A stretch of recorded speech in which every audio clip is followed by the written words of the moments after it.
It is my privilege to be here this afternoon on this special day for our two candidates in Bonchari and Ruria Ward in Nyandarua. I have no doubt that the lessons we have learned from the... Pardon? Kofi inanificha? Okay. Yeah. I have no doubt that the lessons we have learned from the success we had in Msambweni, the success we had in London Ward, and the challenges we had in Matungu, Kabuchai, and Machokos will be the reason why we are going to make mincemeat of our competitors in Bonchari and in Nyandarua Ward.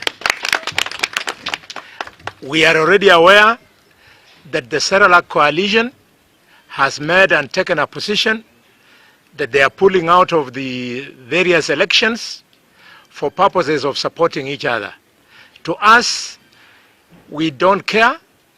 What we read from it is that it's an admission that they are weak, it's an admission that they are tribal and regional parties, and an admission that they are a reminder of the bad old days of elections and electioneering in Kenya.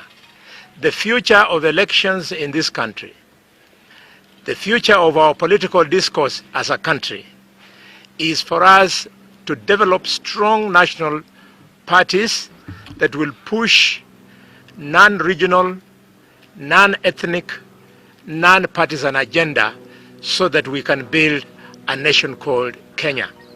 I'm surprised that even some of the members of the top leadership of this republic are having anything to do with that, with those bad manners, when they have just come from Tanzania, where a woman who comes from a very nondescript tribe has become a president.